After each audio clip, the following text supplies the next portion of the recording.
Okay, क्या हाल है आप लोगों के? ठीक है।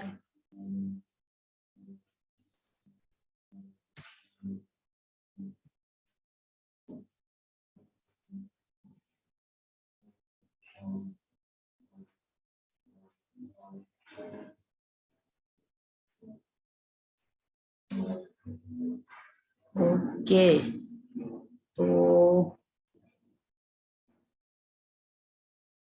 गुड, ठीक है। तो जनाब, आज का हमारा सेशन जो है वो effective infection prevention and control policies and procedure को डेवलप करना है। किस तरह से हम करेंगे? आप लोगों में कितने लोग हैं जो लोग पॉलिसीज बनाते हैं या डेवलप करते हैं अपने डिपार्टमेंट या हॉस्पिटल के लिए?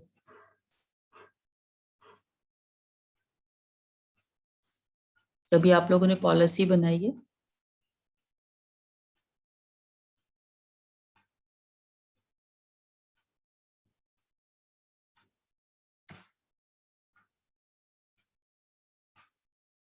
हेलो, आवाज आ रही है मेरी?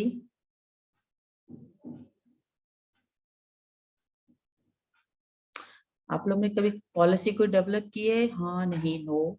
ओके, नो, यस, राइट,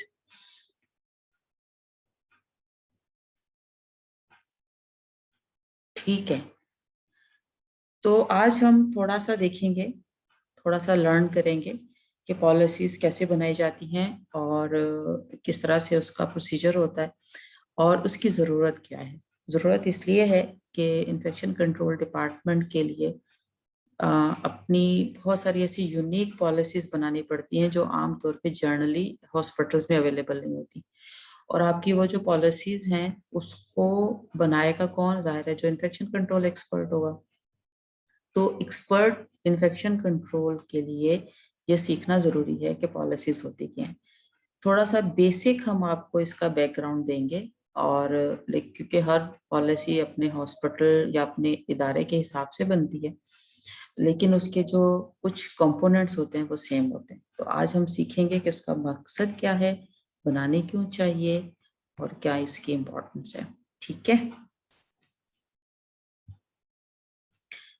तो हम आज जो पढ़ेंगे, understand the difference between the policies, guideline, standards, policies and procedure और know infection prevention control policy basic framework. Why does the hospital need policies and procedures? क्यों जरूरत होती है किसी भी इदारे को पॉलिसीज एंड प्रोसीजर की? आपको थोड़ा सा एक्टिव रहना है क्योंकि आज क्वेश्चन आंसर ज्यादा होंगे। जो भी अपनी ब्रेन स्ट्रॉमिंग है वो आपने अच्छी करनी है, घुटनों को हिला के रखना है और सवाल के जवाब कोशिश करनी है खट खट दें। सही, इससे कोई फर्क नहीं पड़ता कि वो गलत है या सही है, लेकिन आपकी ब्रेन स्ट्रॉमिंग नजर आनी चाहिए आज के दिन, क्योंकि पॉलिसीज भी ब्रेन स्ट्रॉमिंग के बगैर नहीं बनती हैं। सोचना पड़ता है, तमाम स्टेक होल्डर्स को साथ लेना पड़ता है। ठीक है, तो जरा जल्दी से सोचें, किसी भी हॉस्पिटल को पॉलिसीज एंड प्रोसीजर्स की जरूरत क्यों होती है?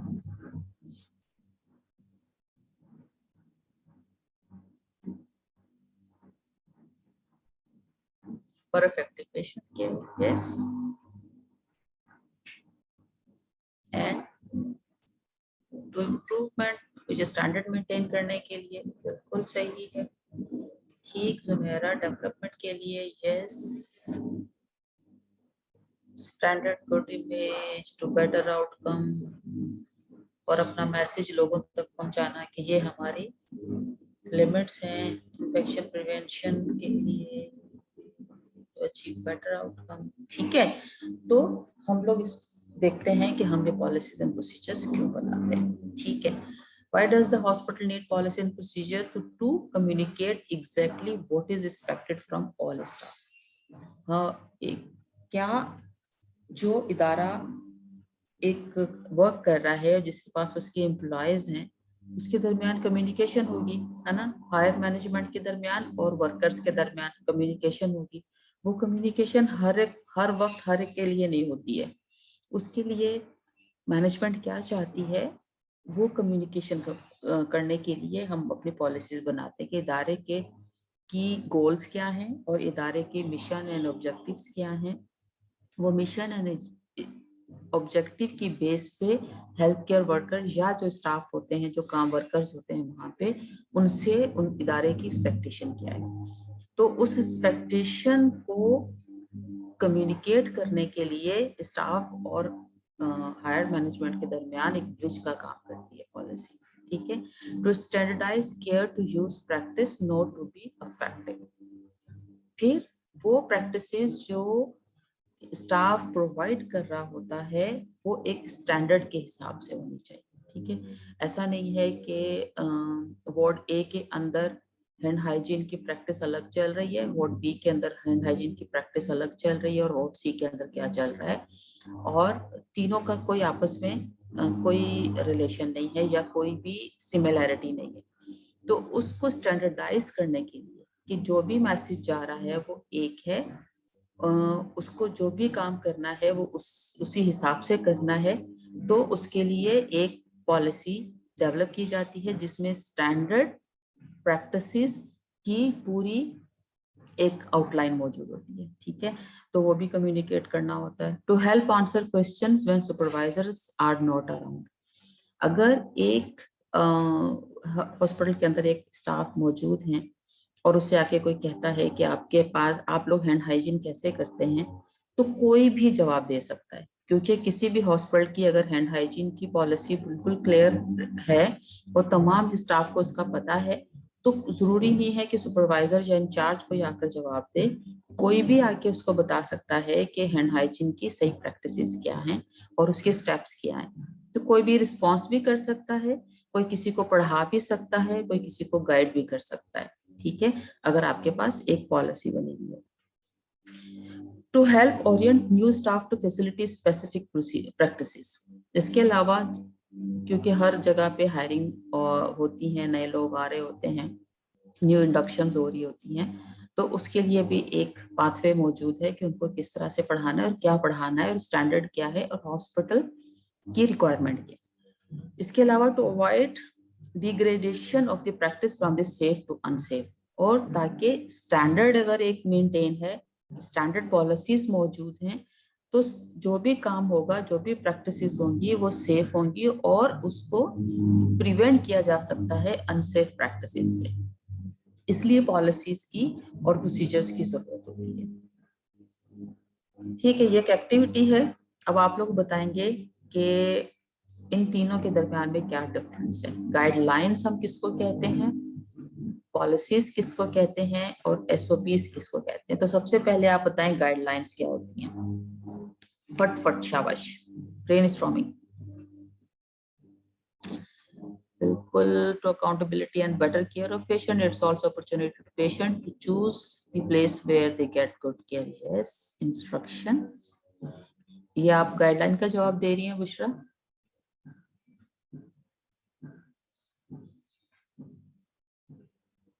शाबाश, आपकी टाइपिंग स्पीड भी फास्ट होनी चाहिए,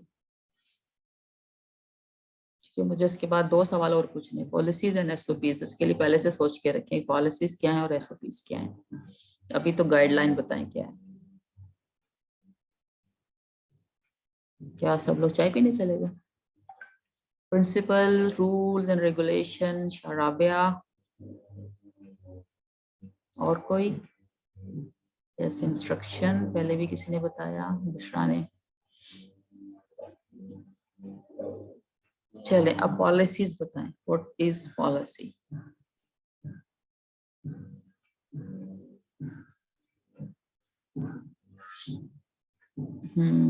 right Bushra.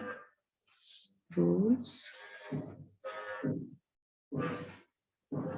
difficulty rules, standard guidelines, and SOPs. And now what is SOPs?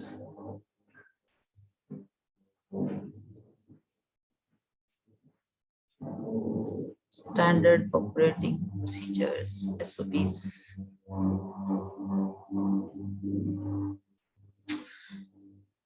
Okay, right, ठीक। तो हम इसको थोड़ा सा ब्रीफ कर लेते हैं कि हम गाइडलाइन से क्या समझते हैं और पॉलिसी से और एसओपी से। ठीक है, गाइडलाइंस आर इम्पोर्टेंट, गाइडलाइंस और इम्पोर्टेंट है, but not, do not expect wonder, कभी नहीं कर सकती हैं। गाइडलाइंस मौजूद हैं, रास्ता बताया जा रहा है, लेकिन वो बेचारा रास्ता बताता है, वंडर नहीं कर सकता। क्योंकि गाइडलाइंस क्या हैं? Guideline document that provide more general statements that provide a framework within which to implement procedures. Guideline are recommendation, never compulsory. Guidelines क्या होती हैं? रास्ता बताती हैं कि ये रास्ता है, ये एविडेंस बेस्ड वो चीज है, ये हो सकता है, ये हो सकता है, ये हो सकता है, इसके क्या फायदा है, इसका क्या फायदा है और इसका क्या फायदा है, कितना ज्यादा फायदा और कितना कम फायदा। ये गाइडलाइन है, ये रास्ते हैं, ये तरीका वो है जिसपे आपको, आप चलना चाहें चल सकते हैं। लेकिन वो गाइडलाइंस जो हैं, वो रिकमेंडेशंस जो जो दे रही होती हैं, वो कभी भी कंपलसरी नहीं होती कि जरूर आपने करना, लेकिन वो रास्ते बताती हैं। लेकिन पॉलिसीज क्या है? प्लान और course of action. Policies intended to influence and determine decisions, action and other matters. इसीलिए गाइडलाइंस कोई भी एक इदारा नहीं देता। गाइडलाइन एक जर्नल स्टेटमेंट्स आती है, चाहे वो गवर्नमेंट की तरफ से आए, या किसी बड़ी एजेंसी की तरफ से आए, या किसी एनजीओ की तरफ से। जैसे हमारे पास, हम लोग कहाँ से लेते हैं गाइडलाइंस? सीडीसी से ले रहे होते हैं या डब्ल्यूएचओ से ले रहे होते हैं। वो लोग गाइडलाइंस दे रहे होते हैं कि ये हो सकता है। लेकिन पॉलिसीज क्या होती है? किसी इदारे की अपनी होती है, और वो क्या करते हैं? एक कोर्स ऑफ एक्शन प्लान करते हैं, और उनका मकसद होता है कि ये, इसको करना जरूरी है, ये डिसीजन बेस्ड पॉलिसीज हैं, इसके एक्शंस को आपने फॉलो करना है, और तमाम जो इसके अंदर चीजें बताई गई हैं उसके अकॉर्डिंग होंगी, क्योंकि ये हॉस्पिटल की पॉलिसी है या किसी इदारे की पॉलिसी है। ठीक है, और इसी तरह से जब आप एसओपीज की बात करते हैं, तो एसओपीज क्या है? Detailed written instruction to achieve uniform performance. Guideline आपको एक डायरेक्शन बताता है, पॉलिसीज बताती हैं कि ये एक इदारे की पॉलिसी है और ये इसका तरीकाकार है, आपने इसको फॉलो करना है, ये करेंगे तो ये होगा, ये करेंगे तो ये होगा। और एसओपीज पूरी डिटेल बताती हैं। फॉर एग्जाम्पल, डब्ल्यूएचओ कहता है कि 5 मूवमेंट ऑफ हैंड हाइजीन से बहुत सारे इन्फेक्शन को रिड्यूस किया जा सकता है। ठीक है, और 5 मूवमेंट ऑफ हैंड हाइजीन ये है, ये है, ये है, ये है। पॉलिसी पॉलिसी क्या कहती है? पॉलिसी कहती है कि जब आप, आपके हॉस्पिटल के अंदर हैंड हाइजीन मैंडेटरी है, आपको पेशेंट केयर एरिया में हैंड हाइजीन के बगैर नहीं जाना। आपके 5 मूवमेंट है, उसका एक्शन ये है, उसके लिए आपको पास ये चीजें मौजूद हैं, ये आपने करना है और ये आपने नहीं करना है। लाइक 5 मूवमेंट हैंड हाइजीन आपने करनी है, लेकिन ज्वेलरीज आपने नहीं पहननी है, नेल्स आपने बड़े नहीं करने हैं। आपने पेशेंट एरिया में आना है तो हैंड रब या हैंड हाइजीन करनी है। लेकिन एसओपी बताएगी कि आपके स्टेप्स क्या होंगे, यानी पूरी छोटी छोटी चीजें बताएगी कि आप, फॉर एग्जाम्पल, आप हैंड हाइजीन ही की एग्जाम्पल लेके आपने हाथ धोने जाना है, तो एसओपी बताएगा कि आप पहले टैप वाटर लेंगे, पानी हाथ गीले करेंगे, उसके ऊपर साबुन डालेंगे, फिर आप उसको फ्रिक्शन से रब करेंगे, और सारे 7 जो मूव उसके वो हैं स्टेप्स हैं वो बताएंगे, और मूवमेंट बताएंगे, ये होगा, ये होगा, ये होगा, यानी पूरी एक इंस्ट्रक्शन, एक क्लियर गाइडलाइन कि आपने उसको करना किस तरह से है। That is SOP. Clear?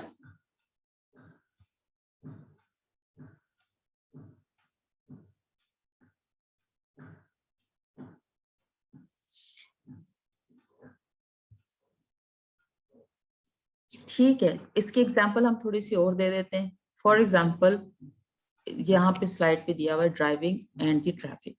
Guidelines क्या है? कि टाइप ऑफ कार्स हैं, ये होंडा कार है, टोयोटा कोरोला है, मित्सुबिशी है, किया है, आपकी लैंड क्रूजर है, ये आपके टाइप ऑफ कार्स हैं। ठीक है, और उनका ड्राइविंग स्टाइल है, ये उनका ड्राइविंग स्टाइल, आप ऐसे कर सकते हैं, आपको ये उसका स्टेयरिंग है, ये उसका क्लच है, ये उसका गियर है, ये ऑटोमेटिक है, ये मैनुअल है।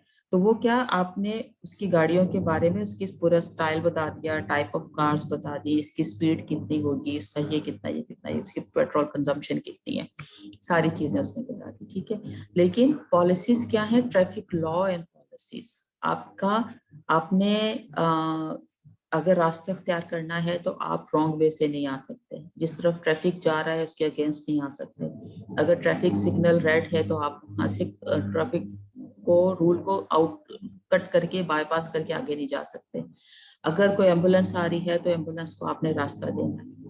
आपकी बड़ी गाड़ियों की लाइन ये है, छोटी गाड़ियों की लाइन ये है, और आपको किस वक्त बाईपास करना है, और क्या कहते हैं उसको, आपने गाड़ी को जो क्या कहते हैं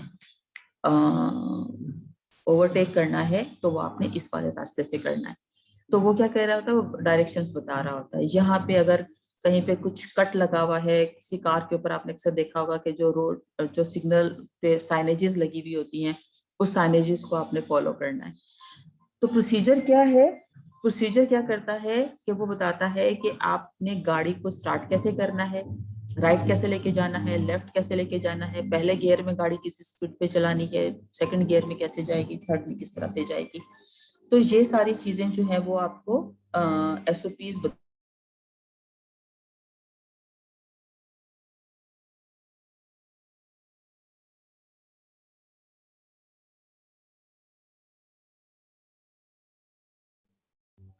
एक मिनट जरा मैं आपके पास आती, 2 मिनट, आपके पास आवाज नहीं आएगी।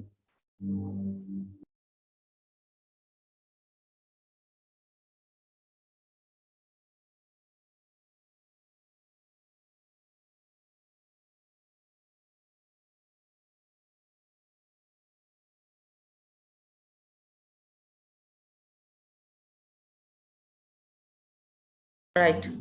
तो इसी तरह से अगर हम बात करें IPC guideline policies and SOPs की, तो नेशनल गाइडलाइंस हमारे पास है। मैंने आपको पहले भी बताया था कि हमारी national infection prevention and control guidelines 2020 की है।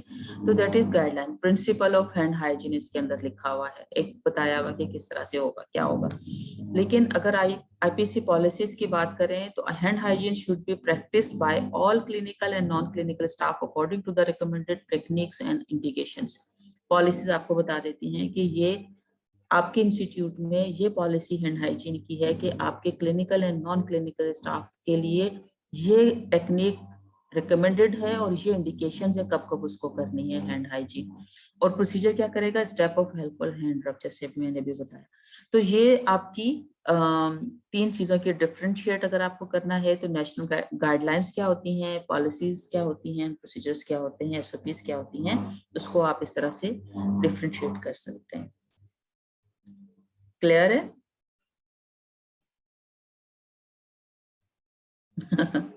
एक और बड़ी अच्छी सी टेक्निक दिखाई है कि formulation of the policy and procedure. Policy क्या है, making a cup of coffee. ठीक है, एक कप आपने कॉफी का तैयार करके रखा है, ये पॉलिसी है, ये कॉफी होनी चाहिए इस तरह से। ये और ये कॉफी का कप है जिसके ऊपर थोड़ा सा प्रिंट डिजाइन भी किया हुआ है। तो प्रोसीजर क्या है, put a spoon of coffee, फिर आपको पूरी एक्सप्लेन कर रहे हैं कि एक आप उसके अंदर चम्मच कॉफी का डालेंगे, फिर उसके अंदर आप उसको पानी डाल के उसको बीट करेंगे। अगर इंस्टेंट नहीं है तो इंस्टेंट है तो आप कॉफी मेकर के अंदर डाल के कॉफी तैयार करेंगे। तो पूरा एक तरीका कार जो है वो आपको प्रोसीजर बता रहे होते हैं। तो पॉलिसी क्या है, कॉफी का एक मग। ठीक है, अगर थोड़ा सा और एक्सप्लेन किया है पॉलिसीज वर्सेस प्रोसीजर्स, तो पॉलिसीज क्या है, broad statement that guide action towards a goal, define general principle that are to be followed. Many different action can be taken as long as the principles are be respected. Return to the help if define what we are trying to accomplish. Return to be applicable for many unforeseen situations. Describe why and what. A policy says go east, कि आपको policies जो है वो आपको पूरी एक direction दे रही होती है कि ये है ये है ये है और इस तरह से आपने करना है। और प्रोसीजर्स क्या होते हैं, specific step to take that should be followed exactly without deviation. They describe how, who, when the policy is operationally put into action. The procedure says turn left then right and then left, यानी आप पूरी detail आपको बता रहे होते हैं कि आपका पहला कदम कैसा होगा, दूसरा कैसा होगा, तीसरा कैसा होगा और किस तरह से आपको लेके चलना है। एक और एग्जांपल मैं आपको दे देती हूँ। फॉर एग्जांपल, आपके हॉस्पिटल में कैनुला इंसर्शन का एक पॉलिसी है कि आप आने हर पेशेंट जो इमरजेंसी में आएगा उसको कैनुला इंसर्ट करना है। ठीक है। एक लाइन जो है वो आपने लगा के रखनी है। ये आपकी पॉलिसी है कि आपकी ईआर में जो पेशेंट आएगा उसको आपने सबसे पहले एक आईवी लाइन लगा के रख देनी है, ठीक है।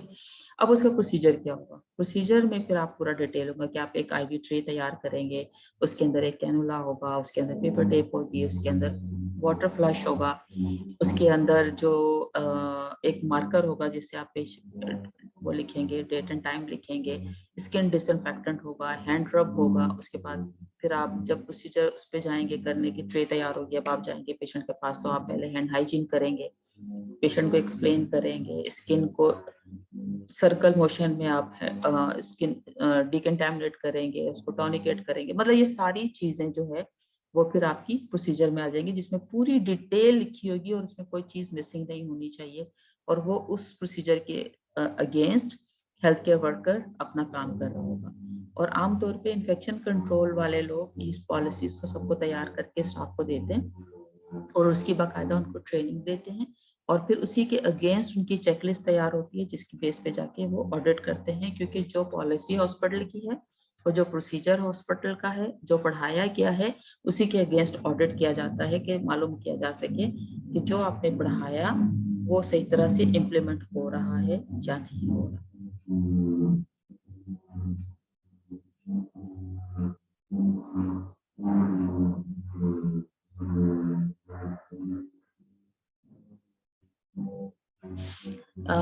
जमीन, आपने आपका एक सवाल है, क्या किसी भी इंस्टीट्यूट में चाहे वो नर्सिंग का हो या पीएमडीसी का स्टूडेंट है तो वहाँ जो नेशनल गाइडलाइन पढ़ाते हैं वो अपनी गाइडलाइन बनाते हैं?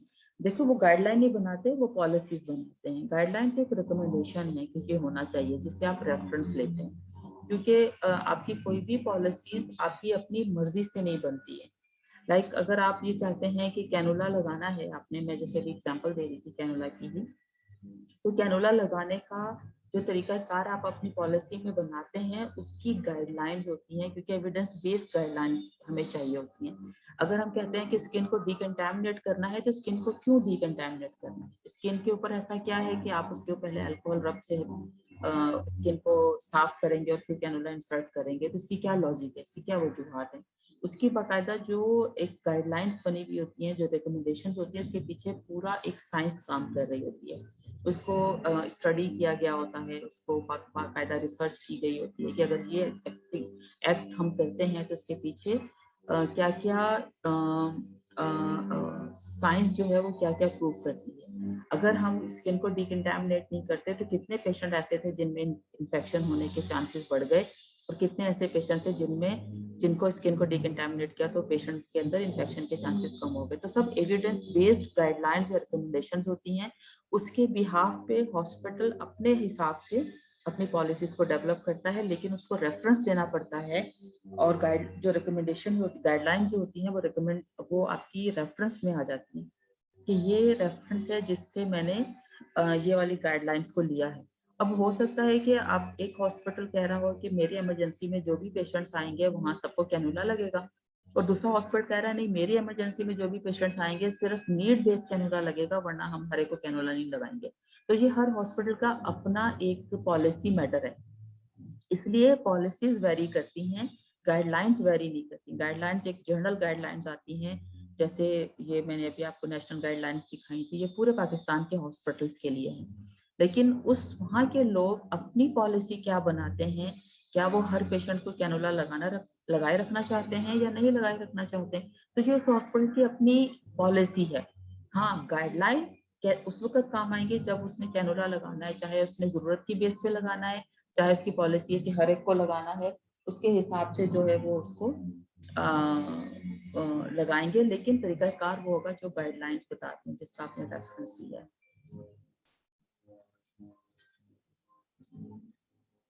ठीक है, इज इट क्लियर जमीन?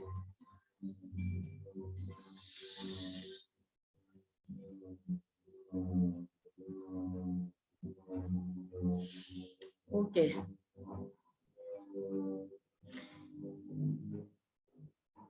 ये देखिए, every system is perfectly design to achieve the result it get. आमतौर पे हॉस्पिटल में इस तरह की पॉलिसी, इस तरह से रास्ते बनाए जाते हैं कि जो उस अपने जो गोल्स हैं उनके वो उसको अचीव कर सकें। लेकिन क्या क्या आप अपने सिस्टम को अंडरस्टैंड कर सकते हैं? इस तरह से डिजाइन को देखें तो क्या इतना आसान रास्ता है हमें अपनी मंजिल पे पहुंचने का?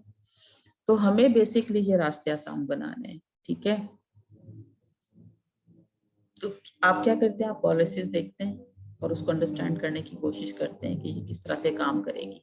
सेम आप अपने हॉस्पिटल या अपनी इदारे के अंदर इन चीजों को देखते हैं और कोशिश करते हैं कि किस तरह से ये काम करेंगी, ठीक है। फिर चले, ठीक है, कौन पॉलिसीज बनाता है? Infection prevention control policies are usually formulated by the IPC authority on behalf of the management. जब भी इन्फेक्शन कंट्रोल की पॉलिसीज बनती है उसके अपने एक्सपर्ट्स बनाते हैं, लेकिन उसकी मैनेजमेंट उसको अप्रूव करती है। ऐसा नहीं होता कि इन्फेक्शन कंट्रोल ने एक पॉलिसी बना दी और उसमें अपनी मर्जी से बहुत सारी चीजें लिखती हैं कि ये करेंगे ये करेंगे ये करेंगे, और मैनेजमेंट उसके साथ इन्वॉल्व नहीं है और मैनेजमेंट को पता भी नहीं है या मैनेजमेंट एग्री नहीं है, तो कभी भी चीजें नहीं मिलेंगी। जैसे मैं हमेशा कहती हूँ कि अगर मैनेजमेंट आपके साथ नहीं है तो आप इन्फेक्शन कंट्रोल नहीं कर सकते। इसी तरह से जब इन्फेक्शन कंट्रोल की पॉलिसीज बनती हैं तो उसके अंदर मैनेजमेंट की पूरी मर्जी शामिल होती है, मैनेजमेंट की रजा शामिल होती है, तभी मैनेजमेंट जो है वो परमिशन देती है infection prevention and control department को कि वो अपनी पॉलिसीज को फॉर्मुलेट करें। और फाइनली जो फाइनल सिग्नेचरी बॉडी होती है वो भी आमतौर पे मैनेजमेंट की हायर अथॉरिटी होती है, ठीक है। Clinical staff and specialist are the consulted. इसके अलावा पॉलिसीज, अगर इन्फेक्शन प्रिवेंशन एंड कंट्रोल वाले पॉलिसीज बनाते हैं तो वो कभी भी उसको फाइनलाइज करके इसी तरह से डिसेमिनेट नहीं कर देते। वो उस तमाम रेलेवेंट स्टेक होल्डर्स को अपनी पॉलिसी का एक प्री जो एक बनाया हुआ होता है फॉर्मेट, वो उनके साथ शेयर करते हैं। और वो लोग फॉर एग्जांपल नर्सिंग के साथ शेयर करते हैं। जैसे इन्फेक्शन, हम लोग बात कर रहे हैं ज्यादातर हैंड हाइजीन की, तो हैंड हाइजीन पे ही बात करते हैं कि इन्फेक्शन प्रिवेंशन एंड कंट्रोल वाले चाहते हैं कि हैंड रब जो है वो हर बेड पर लगे ताकि वो इजी एक्सेस हो, क्योंकि गाइडलाइंस कहती हैं, WHO गाइडलाइंस कहती हैं कि हैंड रब आपके एट पॉइंट ऑफ केयर होना चाहिए या आपकी एल्बो डिस्टेंस पर होना चाहिए, ठीक है। गाइडलाइन ने कहा आपकी एल्बो डिस्टेंस पे होना चाहिए और एक कहा कि एट पॉइंट ऑफ केयर होना चाहिए। अब इन्फेक्शन कंट्रोल वाले अपने हॉस्पिटल के हिसाब से देखते हैं कि हमारे पास अवेलेबिलिटी ऑफ हैंड रब क्या है, क्या इतने हैंड रब हमारे पास है कि हम हर बेड पे उसकी फुट एंड साइड पर पेस्ट कर दें और हर बेड पे हमारा एक हैंड रब लगा हुआ होना चाहिए। लेकिन ऐसा भी हो सकता है कि हॉस्पिटल इतना ज्यादा अफोर्ड नहीं कर सकते, तो हमारे पास दूसरी सिचुएशन हो सकती है कि हम जो एक ट्रॉली होती है उस ट्रॉली के ऊपर हम एक लगा दें और वो ट्रॉली पेशेंट की हर बेड पर जब जाएगी तो वहां हैंड की अवेलेबिलिटी होगी। कुछ लोग दो बेड्स के दरमियान एक दीवार पे एक हैंड पेस्ट कर देते हैं कि दो पेशेंट्स के दरमियान में एक हैंड लगा हुआ है। हमने अपने वार्ड हॉस्पिटल में ये भी किया कि आईवी पोल पे हमने हैंड जो है वो अटैच करा दिया है ताकि आईवी पोल जहां जाएगा हैंड उसके साथ जाएगा। इट्स डिपेंड के उस गाइडलाइंस को जो WHO ने दी है कि एट पॉइंट ऑफ केयर आपका हैंड होना चाहिए, उसको हॉस्पिटल ने अपनी पॉलिसीज के अंदर किस तरह से उसको इनकलकेट किया है। तो हम अपने देखते हैं कि अवेलेबिलिटी क्या है, हमारे रिसोर्सेज क्या है, हमारी जो हॉस्पिटल है उसकी वो किस तरह से वहां पे वो रन हो रहा है, क्या वो डे केयर है, क्या वो वार्ड है, क्या वो आईसीयू है, और हम किस तरह से उसको बेस्ट प्रैक्टिस में ला सकते हैं। तो ये हॉस्पिटल की पॉलिसी या अवेलेबिलिटी के ऊपर बेस करेगा हमारी पॉलिसी। तो इसलिए वो सारी प्लान्स बना के इन्फेक्शन प्रिवेंशन एंड कंट्रोल ने उस पॉलिसी के अंदर ऐड किए और वो पॉलिसी भिजवाती है नर्सिंग डिपार्टमेंट को फॉर एग्जांपल, और परचेज डिपार्टमेंट को कि हमें इतने हैंड रब्स चाहिए होंगे। अगर हमारी ये पॉलिसी बनती है तो क्या हमारा परचेज डिपार्टमेंट इतनी हैंड रब्स हमें प्रोवाइड करेगा।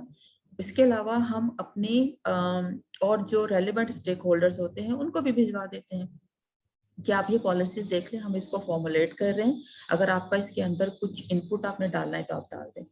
तो आमतौर पे जब तमाम स्टेक होल्डर उस पॉलिसी का हिस्सा बन जाते हैं तो उस पॉलिसी की इम्प्लीमेंटेशन या एग्जीक्यूशन जो है वो आसान हो जाती है, ठीक है। Verified and approved by the IPC committee. उसके बाद फिर हमारी वो जो पॉलिसी है वो हमारी आईसीसी कमेटी में जाती है या आईपीसी कमेटी में जाती है, जिसके अंदर तमाम डिपार्टमेंट के स्टेक होल्डर्स मेंबर होते हैं। ठीक है, इन्फेक्शन प्रिवेंशन कंट्रोल कमेटी का मैंने आपको बताया था ना कि जो उसके TORs होते हैं उसके अंदर ये होता है कि वो पॉलिसीज को भी रिव्यू करेगी कमेटी।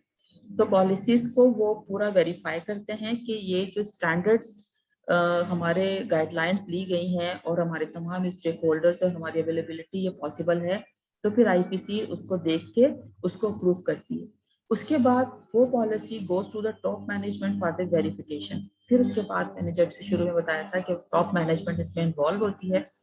तो जब वो IPC पॉलिसी बना लेते हैं उसके बाद तमाम स्टेक होल्डर्स के पास जाती है कि वो उसको देख ले, कंसल्ट करते हैं, फिर वेरीफाई होती है बाय दी IPC कमेटी और फिर हायर मैनेजमेंट के पास जाती है फाइनल वेरिफिकेशन के लिए। उसके बाद जब वो साइन हो जाती है तो फिर वापस तमाम स्टेक होल्डर्स जो हैं उनके अंदर डिसेमिनेट कर दी जाती है और ये ऑफिशियल पॉलिसी बन जाती है। ठीक है, ये एक पूरा तरीकाकार है किसी भी पॉलिसीज को बनाने का। जहाँ हम देखें तो policy and procedure development scheme of the process क्या होता है। ठीक है, पहले तो आप क्या करते हैं कि कोई भी एक टॉपिक ले लेते हैं, आपने किस पे पॉलिसी बनानी है। फॉर एग्जांपल अभी हम बात कर रहे थे हैंड हाइजीन की, फुट कैनुला की, तो अब हम किसी और चीज पे बात कर लेते हैं। फॉर एग्जांपल हम फोलिस कैथेटराइजेशन पे बात करना चाहते हैं, तो पहले तो हमें एक टॉपिक लेना है कि हम कहते हैं कि insertion of the Foley's catheter to the patients. तो हमारा टॉपिक ये है कि हमने इस पे पॉलिसी बनानी है। उसके ऊपर फिर बिल्ड अ टीम, कौन बनाएगा, कौन कौन इसके अंदर शामिल होंगे, क्या क्या है जो किन पॉइंट्स पे ये बनेगी और कौन एक्सपर्ट हैं जो अच्छी पॉलिसीज को बना सकते हैं। तो उसकी बेस पे आप उन लोगों को जमा कर लेते हैं। उसके बाद आ जाती है study related to the guidelines available, local data क्या है, उसकी बेस पे हमारी पॉलिसी बनती है। फॉर एग्जाम्पल हमने WHO की गाइडलाइंस ले ली या CDC की गाइडलाइन ले ली, लेकिन हमारे अपने हॉस्पिटल के अंदर जो है वो फोलिस कैथेटर का बहुत ज्यादा लगाने का रुझान है। फॉर एग्जाम्पल कि हम हर पेशेंट को फोलिस कैथेटर लगा देते हैं, चाहे हमने यूरिन मेजरिंग करनी हो तो भी फोलिस लगा देते हैं। अगर हम देखते हैं कि पेशेंट को कौन बाथरूम में बार बार लेके जाए, हम फोलिस कैथेटर लगा देते हैं। अननेसेसरी लगा देते हैं या नेसेसरी लगाते हैं, दोनों सूरतों में हमारे पास उसका डाटा होता है और हम उस डाटा को देखते हैं कि क्या हमारा डाटा के मुताबिक हमारे क्या मामला चल रहे हैं उस हिसाब से। अगर नहीं भी डाटा तो फिर हम लोग क्या करते हैं, गाइडलाइन की से हेल्प ले रहे होते हैं। उसके बाद accommodate to the existing policies, फिर आपके पास अगर कोई एग्जिस्टिंग पॉलिसीज है उसको देखते हैं, हमारी जरूरियात क्या है वो देखते हैं और अवेलेबल रिसोर्सेज क्या हैं। जैसे मैंने अभी आपको बताया था कि हैंड हाइजीन के बारे में कि हमारे पास हैंड रब की प्रोविजन कितनी है। हो सकता है हमारे मैनेजमेंट कहे कि हम इसके ऊपर ज्यादा पैसा खर्च नहीं करना चाहते, हम आपको एक वार्ड के अंदर इतने इतने जो हैंड रब्स है वो प्रोवाइड कर सकते हैं। तो हम क्या करते हैं, उसकी रिसोर्सेज को देखते हुए हम अपनी पॉलिसीज को थोड़ा सा मॉडिफाई करते हैं। जैसे इंटरनेशनल गाइडलाइंस कहती हैं कि हर बेड पे या एल्बो डिस्टेंस पर या at point of care hand rub होना चाहिए। तो हमने क्या किया, थोड़ा सा मॉडिफाई कर दिया और हमने एक ट्रॉली पे लगा दिया, वो ट्रॉली हर पेशेंट के पास जाएगी। तो हम उस रिक्वायरमेंट को पूरा कर रहे हैं, यानी एट पॉइंट ऑफ केयर हमारे हैंड रब मौजूद है लेकिन वो बेड साइड पे लगा हुआ नहीं है। तो जब जरूरत होती है हम patient at point of care पे उसको ले जाते हैं। तो हमें अपने रिसोर्सेज भी देखने होते हैं कि हम कितना अफोर्ड कर सकते हैं, उसको सामने रखना है। उसके बाद फिर आपकी पॉलिसी एंड प्रोसीजर डेवलप होंगे। उसके बाद आप अप्रूवल के लिए भिजवाएंगे, ICC में भिजवाएंगे या IPC कमेटी के अंदर भिजवाएंगे और हायर मैनेजमेंट से फाइनल उसको कर लेंगे। उसके बाद जब वो फाइनली अप्रूव हो जाएगी तो हम उसको डिसेमिनेट कर देते हैं तमाम हेल्थ केयर वर्कर्स या तमाम स्टाफ के अंदर या रेलेवेंट स्टेक होल्डर्स के साथ।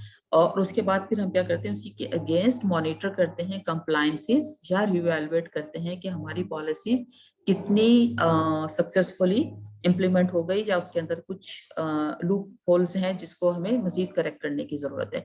तो आप पहले पहले सारी चीजें कर लेते हैं, तमाम हर लिहाज से उससे सेटिस्फाई होने के बाद उसको अप्रूवल कराते हैं, फिर डिसेमिनेट करते हैं, फिर अगेन उसकी मॉनिटरिंग करते हैं, उसकी अगेंस्ट कंप्लायंसेस को, और रीएवैल्यूएट भी कर रहे होते हैं अपनी पॉलिसीज को भी और अपनी अपनी जो वहाँ पे प्रैक्टिस चल रही होती है उसको भी। ठीक है, पॉलिसी एंड प्रोसीजर का कोर कंपोनेंट क्या है, उसकी स्पेसिफिक टाइटल होना चाहिए। जो अभी हमने कहा था कि पहले आप टॉपिक सेलेक्ट करें तो फिर उसका एक पूरा टाइटल बना दें। फॉर एग्जांपल हम फोलिस कैथेटर की बात कर रहे हैं तो फोलिस कैथेटराइजेशन एक आपका स्पेसिफिक टाइटल हो गया। फिर उसके बाद कब उसको बनाया गया, डेट ऑफ रिटर्न कब थी, डेट रिवाइज हम एक्सपेक्टेड कब कर रहे हैं, कि हम कह रहे हैं कि एक आमतौर पे पॉलिसीज 1 साल के बाद रिवाइज की जाती हैं। हम अपने हिसाब से देख लेते हैं कि कब हम अपनी पॉलिसीज को कब रिवाइज करेंगे, और डेट टू बी रिव्यूड, और वो कौन सी डेट होगी जिसको हम इसको रिव्यू करेंगे कि क्या जिस पॉलिसीज को हमने बनाया था 1 साल बाद वो तमाम कंपोनेंट वैसे ही चल रहे हैं गाइडलाइंस में, इंटरनेशनली या नेशनली, या उसके अंदर कुछ चेंजेस आई हैं, या हमारे अपने हॉस्पिटल के अंदर कोई चीजें ऐसी चेंज हुई हैं जिसकी बेस पे हमें अपनी पॉलिसीज को चेंज करने की जरूरत है। तो एक्सपेक्टेड एक हम अपने जहन में रखते हैं कि हम इतने अरसे के बाद इसको रिव्यू करेंगे और इतने अरसे बाद इसको रिवाइज कर देंगे। ठीक है, तो वो आमतौर पे 1 साल या 2 साल का टाइम होता है, डिपेंड ऑन योर इंस्टीट्यूट कि हम कब कब अपनी पॉलिसीज को रिव्यू करेंगे। टू होम इट अप्लाइज, तो इसका स्कोप ऑफ सर्विस क्या है, कौन इस किसके ऊपर ये अप्लाई होंगी, कौन इसको इम्प्लीमेंट करेगा।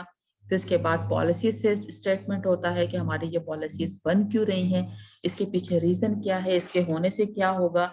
उसके बाद स्टैंडर्ड ऑपरेटिंग प्रोसीजर की पूरी बहुत ही स्टेप बाय स्टेप हम उस चीजों को कि किस तरह से लेके चलेंगे। अगर कोई भी हमारी पॉलिसी बन रही है तो उसका एसओपी क्या होगा, and where to go for the question and who is responsible. अगर ये पॉलिसीज इम्प्लीमेंट होती हैं तो इसका वो कौन स्टेक होल्डर है जो इसको लेके चलेगा, जो इसकी जिम्मेदारी है कि इसको इम्प्लीमेंट करवाए, और या अगर इसको रिव्यू करवाना है या रिवाइज करवाना है तो कौन इसका रिस्पॉन्सिबल होगा। तो जैसे हम कहते हैं कि इन्फेक्शन कंट्रोल पॉलिसी पे आज बात कर रहे हैं तो आमतौर पे इन्फेक्शन कंट्रोल डिपार्टमेंट इसके लिए रिस्पॉन्सिबल होता है। उसके बाद हम रेफरेंस डालते हैं, जैसे मैंने कहा था कि अगर हम किसी गाइडलाइन को फॉलो करते हैं उसमें से उसको फॉलो करते हुए हम अपनी पॉलिसी बना रहे होते हैं तो जितनी भी गाइडलाइंस उसके अंदर यूज की गई हैं उनके रेफरेंसेस इसके अंदर मौजूद होते हैं। इसके अलावा हम फॉर एग्जांपल हम ने हैंड हाइजीन का एसओपी बनाया है, पॉलिसी बनाई है, फिर एसओपी बनाया है, और उसके अगेंस्ट हम एक चेकलिस्ट बनाना चाहते हैं जिसकी बेस पे हम उनको चेक करेंगे। तो वो जो फॉर्म बनेगी, वो चेकलिस्ट जो बनेगी उसके भी सैंपल्स साथ में अटैच किए जाते हैं पॉलिसी के साथ ही। वो उस फॉर्म उस पॉलिसी का हिस्सा होते हैं जो इनेक्चर के साथ होते हैं। या फॉर एग्जाम्पल हमने निडर्स्टिक इंजरी मैनेजमेंट की कोई पॉलिसी बनाई है और उसमें हमने एक एल्गोरिदम बनाया है कि हमारा पहला स्टेप क्या होगा, सेकंड स्टेप क्या होगा, थर्ड स्टेप क्या होगा, फोर्थ क्या होगा, फिफ्थ क्या होगा, और फाइनली पेशेंट जो या जो इंजर्ड है, जो विक्टिम है, वो फाइनली कितने अरसे तक फॉलो होगा। तो वो तमाम एक एल्गोरिदम टाइप बनता है और वो एल्गोरिदम का जो फॉर्म है वो भी पॉलिसी के साथ अटैच होता है। ठीक है, तो इस तरह की कोई भी चेकलिस्ट या एल्गोरिदम या पूरा सिस्टम या मैनेजमेंट अगर वो फॉर्म्स की सूरत में है जो कि कहीं पे अप्लाई होता है तो वो सारा फॉर्म भी अटैच होता है। जैसे मैंने अभी एग्जांपल दी निडिस्ट्रिक इंजरी मैनेजमेंट की, तो निडिस्ट्रिक इंजरी मैनेजमेंट का भी एक फॉर्म होता है जो इन्फेक्शन कंट्रोल वाले फिल करते हैं और वो फॉर्म जाता है आपके पास अगर फर्दर जो इन्वेस्टिगेशंस हो रही होती है उसकी बेस पे, तो वो फॉर्म कैसा होगा वो भी उसका भी एक सैंपल जो है वो पॉलिसी के साथ अटैच होता है। ये एक कुछ एग्जांपल्स हैं कि पॉलिसीज की किस तरह से उसको बनाया जाता है, किसने बनाया, पॉलिसी नंबर क्या है, कब उसको बनाया गया, रिव्यू कब होगा, वर्जन कौन सा है, वर्जन मीन कि कितनी बार ये रिवाइज हो चुकी हुई है पॉलिसी, और अब जब बनी बनी कब थी, उसके बाद कब रिवाइज हुई, और रिव्यू कब कब प्लान है इसका, कितने लोग इसमें शामिल थे, किसने डेवलप किया, रिव्यू किसने किया, अप्रूवल किसने दिया। ये सारा एक पहला पेज होता है। और उसके बाद पॉलिसी का पूरा कंटेंट की पॉलिसी क्या होगी, अफेक्टेड डिपार्टमेंट कौन से हैं, पर्पस क्या है, प्रोसीजर क्या है, सेंट्रल वीनस कैथेटर अगर है तो उसका एसओपीज पूरे किस तरह से लगाए जाएंगे, रिव्यू साइकिल कब कब होगा, रेफरेंस क्या है, अटैचमेंट क्या है। तो ये एक एग्जाम्पल है कि किस तरह से हम उसको करेंगे। तो ये आपका 3 इसके बॉडी के कंपोनेंट बन जाते हैं, header, body, reference, attachment etcetera, ये लास्ट में आ जाता है। ठीक है, तो ये आपके 3 चीजें जो है इसके अंदर पॉलिसी फॉर्मेट करते वक्त आपको जहन में रखना जरूरी है। इसके अलावा राइटिंग स्किल्स वेरी इंपॉर्टेंट, से what you mean and mean what you से। जो भी आप लिख रहे हैं उसकी इंटरप्रिटेशन आसान होनी चाहिए, कि जो भी अगला थर्ड पर्सन जो पढ़ रहा है, जिसको नहीं पता कि आप क्या लिख रहे हैं और आपके जहन में क्या है, वो जो भी पॉलिसी है वो इतनी क्लियर होनी चाहिए और उसकी इंटरप्रिटेशन इतनी आसान होनी चाहिए कि कोई भी उसको पढ़े उसको समझ आ जाए कि ये इसमें क्या लिखा जा रहा है। और उसकी बहुत ही स्पेसिफिक लैंग्वेज यूज करनी चाहिए। Consider the reader users, don't assume anything कि आप खुद से समझ आए कि नहीं, उसको पता चल जाएगा ना कि ये मैं क्या लिखना चाहता हूँ। आपको एक ऐसे बंदे के लिए लिखना है जिसको नहीं पता कि आप क्या कहना चाहते हैं, उसको आपने अपनी पूरी बात समझानी है, ठीक है। और इस उसकी इन सारी चीजों को सामने रखते हुए, चाहे वो कोई बहुत ज्यादा लंबे अरसे से एक्सपीरियंस बंदा काम कर रहा है या न्यू कोई इंडक्टी है जिसको आपने पॉलिसी पढ़ानी है। Use short words and short sentence, बहुत लंबी चौड़ी पॉलिसीज बनाने की जरूरत नहीं है। छोटे छोटे वर्ड्स में, आसान लफ्जों में, आसान लाइन के साथ बना के, ताकि जो बंदा देख रहा है, जो पढ़ रहा है, उसको समझ आ जाए कि आप क्या कहना चाहते हैं। आमतौर पे आप अपना एक बना लें कि मेरा इतना वर्ड काउंट होगा एक सेंटेंस का। फॉर एग्जांपल जहाँ लिखा हुआ है aim for the maximum of the 15 words per sentence, एक जुमले के अंदर 15 अल्फाज से ज्यादा अल्फाज नहीं होने चाहिए। आप अपने जहन में सोच लें ताकि शॉर्ट एक सेंटेंस बने, पूरा पैराग्राफ लिखने की जरूरत नहीं है, सिंगल लाइन कि आप क्या कहना चाहते हैं। तो आपकी ये एक वो स्किल होगी जिससे आप लोगों को अच्छा समझा सकेंगे कि आप क्या कहना चाह रहे होते हैं। Avoid in writing P and P's if possible. For example, absolute, absolute, always, never. इस तरह के वर्ड्स यूज नहीं करते हैं, आपको नहीं करना है। हार्श लैंग्वेज यूज नहीं करनी है, पर्सनल लैंग्वेज यूज नहीं करते हैं, वी, यू, दे, assumption या assumptive लैंग्वेज यूज नहीं करनी है। Vague or the casual language, or judgmental language use नहीं करनी है। तो इन सारी, क्योंकि पॉलिसीज बहुत ही ज्यादा एक किसी भी पॉलिसी की एक वर्डिंग होती है, उस वर्डिंग को बहुत ही ऑफिशियल वे में लेके जाना होता है।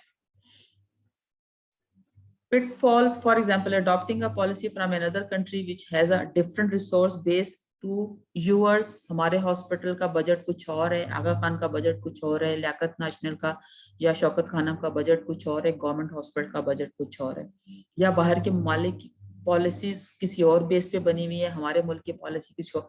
तो हम सारी वो चीजें अपने पास नहीं एज इट इज रेप्लिकेट कर सकते क्योंकि हमारे बजटरी इश्यूज हैं। तो हमें क्या करना होता है, हम अपने हॉस्पिटल के बजट को सामने रखते हुए, अपने रिसोर्सेज को सामने रखते हुए, अपने मसाइल को सामने रखते हुए, अपनी उन तमाम चीजों को उसके अंदर मॉडिफिकेशन करते हैं जो हम कर सकते हैं। हम कोई सुपर चीज नहीं रखते अपनी पॉलिसी में जिसको हम कर ना सकें। इसीलिए हम तमाम स्टेक होल्डर्स को भी साथ ले रहे होते हैं कि हमारे रिसोर्सेज क्या हैं, हमारी बाउंड्रीज क्या है, हमारी लिमिटेशंस क्या है, उसके अंदर रहते हुए हम अपनी पॉलिसीज को डेवलप करना है। नॉट इनफ लोकल डेटा और surveillance information to formulate a policy. आमतौर पे होता है, हमारे पाकिस्तान का साथ भी ये मसला है कि हमारे पास बहुत अच्छा लोकल डाटा भी नहीं है और सर्विलेंस इंफॉर्मेशन भी नहीं है फॉर्मुलेट करने के लिए पॉलिसी। तो हमें फिर इसको भी नजर में रखना, ना सिर्फ बजट नजर में रखना बल्कि हमें हमारे यहाँ के मामलात को भी रखना है। फॉर एग्जाम्पल हमारा एंटीबायोग्राम और आगा खान का एंटीबायोग्राम या लाहौर के किसी हॉस्पिटल का एंटीबायोग्राम या इस्लामाबाद या पेशावर या कोयटा का एंटीबायोग्राम बिल्कुल डिफरेंट होगा, क्योंकि हम लोग अपनी एंटीबायोटिक की पॉलिसीज को या जिस पॉपुलेशन को हम कैटर कर रहे हैं वो कहाँ से आ रही है, ये बहुत डिपेंड करता है कि कितना एंटीबायोटिक रेजिस्टेंस जो है कोरंगी से आने वाले लोगों के अंदर होगा, कितना एंटीबायोटिक रेजिस्टेंस डिफेंस से आने वाले लोगों को होगा, और कितना एंटीबायोटिक रेजिस्टेंस गुलशन इकबाल से आने वाले लोगों का होगा। तो हर एक का जो एंटीबायोग्राम है वो डिफरेंट एक पिक्चर लेकर आ रहा होता है। तो हम अपने पास जो भी पॉलिसी बनाएंगे, हम अपने डाटा को और अपने सर्विलेंस इंफॉर्मेशन को सामने रखते हुए बना रहे होते हैं। इसके अलावा पॉलिसीज को कभी भी बहुत कॉम्प्लिकेटेड नहीं करते हैं। पॉलिसीज बहुत सिंपल वे में होती है, easy to understand, easy to execute और इजी टू रीइवैल्यूएट कि हम किस तरह से उसका आउटकम देखना चाहते हैं। अनक्लियर प्रोसीजर्स नहीं होने चाहिए। Safe and appropriate don't answers questions, यानी कि आपने इस तरह का वर्ड नहीं लिखना कि सेफ प्रैक्टिस करें या अप्रोप्रिएट प्रैक्टिसेस करें तो सेफ बहुत जर्नल वर्ड्स है, आपको स्पेसिफिक जाना है, स्पेसिफिक में आपको तमाम सारी चीजें लिखनी है। तो सेफ या ऐसे जो जर्नल माने ले रहे होते हैं उन वर्ड्स को यूज नहीं करना है। Tip to implement the formulated IPC policy, set a date for the when the policy will be put into place. आप अपने पास एक ऑब्जेक्टिव बना के रख लें कि आपको फॉर एग्जांपल फोलिस कैथेटर की एक पॉलिसी बनानी है, उसके लिए आपने कितना टाइम में उसको इम्प्लीमेंट कराना है, तो आप अपने पास एक टाइम सेट कर लें, डेट सेट कर लें कि इसको मुझे ये पॉलिसी जो है वो आ जानी चाहिए। फॉर एग्जाम्पल हमने बहुत सीखा कोविड से, और आपने देखा है कि जब कोविड 2019 में पाकिस्तान में आया, 2020 में मार्च में, तो हम लोग खुद बहुत परेशान हो गए थे क्योंकि WHO हमें बहुत फ्रीक्वेंटली डिफरेंट किस्म की पॉलिसीज दे रही थी। एक दिन वो कुछ कह रही थी, अगले दिन कुछ कह रही थी, अगले दिन कुछ कह रही थी। उनका मसला ये था कि उनको फौरन फौरन लोगों को गाइड करना था, उनको रिकमेंडेशंस देनी थी, उनको गाइडलाइन देनी थी कि आप किस तरह से चल रहे होते हैं। तो हम लोग उसकी एक कोई डेट सेट नहीं कर पा रहे थे, हम कोई फाइनल पॉलिसी डेवलप नहीं कर पा रहे थे। लेकिन अगर हम उस सिनेरियो में बात करें, जैसे कोविड के पेशेंट ही को हैंड हाइजीन करना है, तो हैंड हाइजीन की पॉलिसी एक सेट पॉलिसी है, 5 मोमेंट है, 7 स्टेप्स हैं, हमें ये हमें हैंड रब चाहिए या हमें साबुन पानी चाहिए। तो उसकी पॉलिसीज के लिए कि हमें ये कब उसको अपने यूनिट के अंदर या अपने हॉस्पिटल के अंदर इसको प्लेस करना है, तो उसके लिए आप अपना एक टाइम लाइन रखें।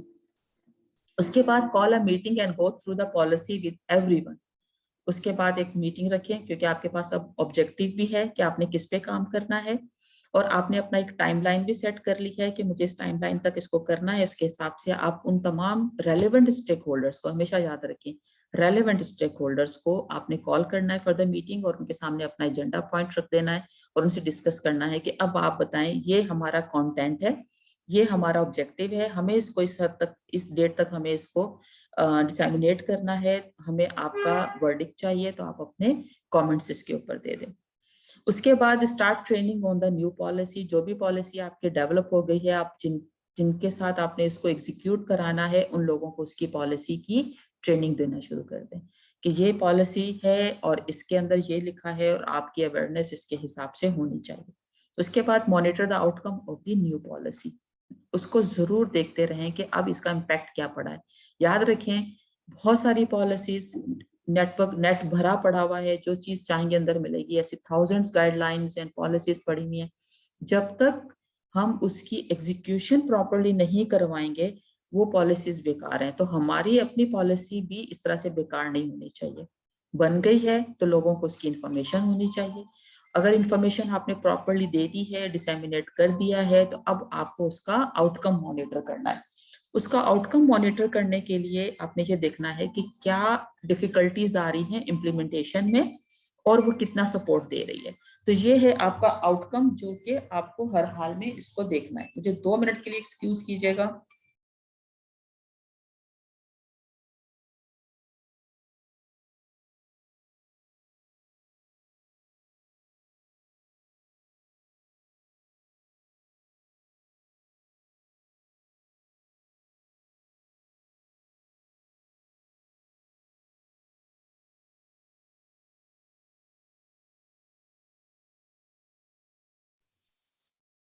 जी सॉरी, थोड़ी सी डिस्टरबेंस हो रही है बीच बीच में।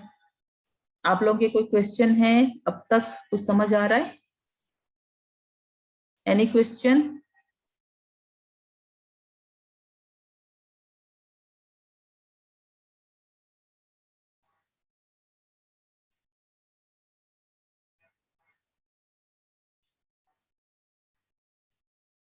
ओके।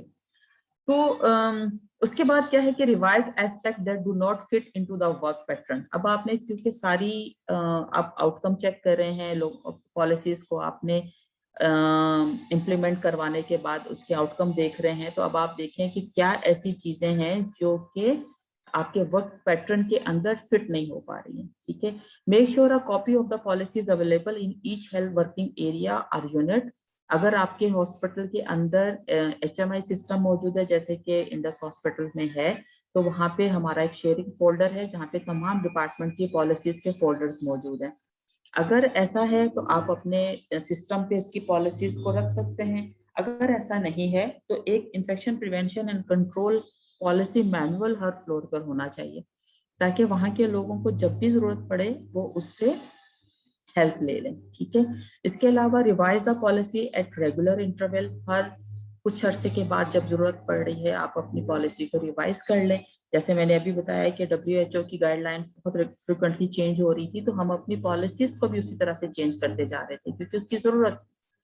इसी तरह से बहुत सारी ऐसी चीजें जो आज 5 साल पहले जिनको हम हमारी पॉलिसी का हिस्सा थी, वो अब आज हमारी पॉलिसी का हिस्सा नहीं है, वो रिवाइज हो चुकी हैं।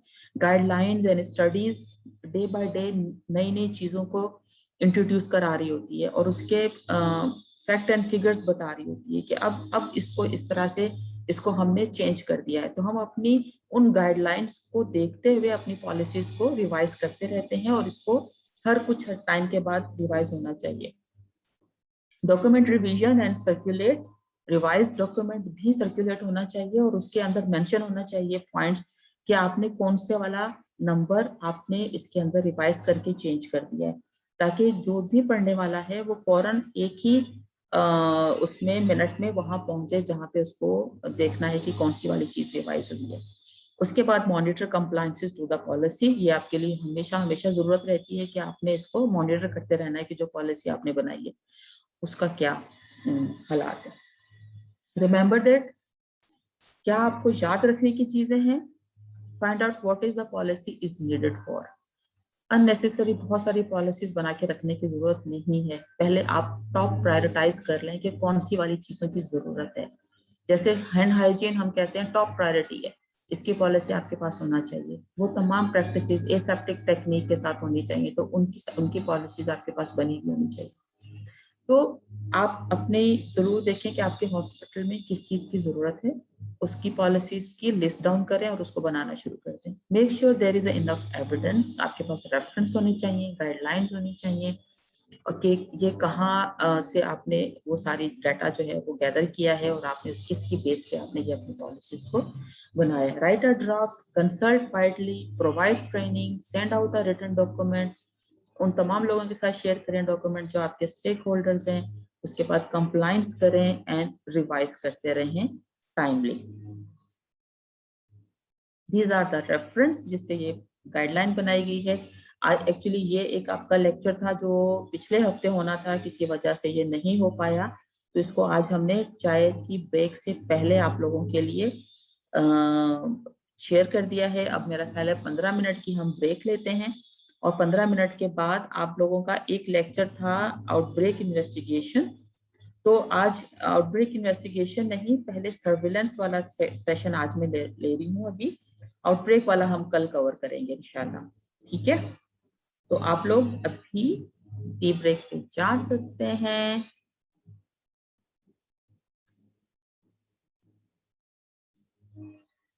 और इस वक्त हो रहे हैं 11:07 या 8, ठीक 15 मिनट बाद इंशाल्लाह। ठीक है।